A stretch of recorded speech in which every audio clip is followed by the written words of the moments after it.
GOAT looks like a simple animated underdog sports movie. Young player. Losing team. Championship game. Crowd goes wild.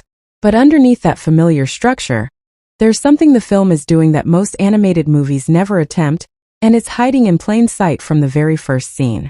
This isn't really a story about winning. It's a story about what a city loses when it loses its team, and why that matters more than any trophy.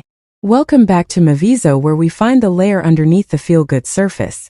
Today we're inside Sony Animation's GOAT, the animated roarball movie that's smarter than its premise suggests. Most people will watch this and enjoy it. But there's a thematic core buried inside this film that makes it genuinely worth dissecting. Let's get into it. Here's what the film is actually about, and it's not basketball. Will doesn't join the Thorns because he wants to be famous. He joins because Vineland is his home. And Vineland is his home for one specific reason. When he lost his mother, the entire city showed up for him. The local bully. The cheap landlord. Strangers. Everyone. The city held him when he had nothing. So when the Thorns, the symbol of that city, are threatened with being sold and relocated, Will's motivation isn't athletic glory. It's gratitude. He's trying to give back to a place that carried him.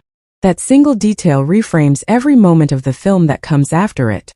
The film builds this quietly but deliberately across its entire runtime.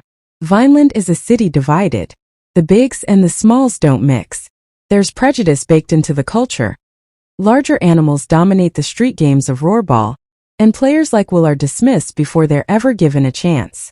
The Thorns' losing streak isn't just a sports problem. It mirrors the city's fracture. Watch what happens as Will's presence on the team grows. It isn't just the players who change, it's the city. The same bigs who wouldn't let smalls into their street games start showing up to cheer for one.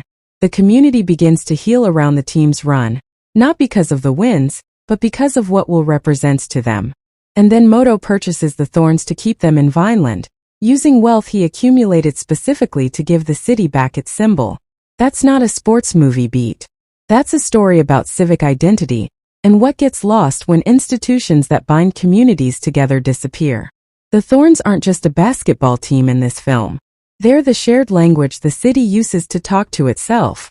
This is where GOAT separates itself from every other animated sports movie. Most films in this genre are about individual triumph. The underdog proves the doubters wrong. Crowd cheers. Roll credits. GOAT * uses Will's personal arc, his grief, his gratitude, his love for Vineland to make the championship feel like a community event rather than a personal achievement. He doesn't win for himself. He wins because the city gave him something first, and he's been trying to pay it back ever since. That's a genuinely sophisticated emotional argument for a children's animated film. And it's delivered not through dialogue, but through the architecture of the story itself. Here's my read on what GOAT is quietly saying beyond the sports metaphor. Belonging is built, not given.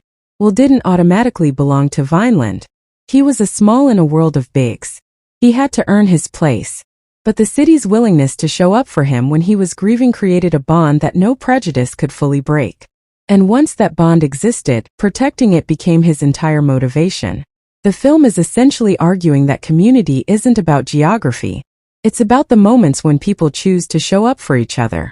The Thorns staying in Vineland matters because they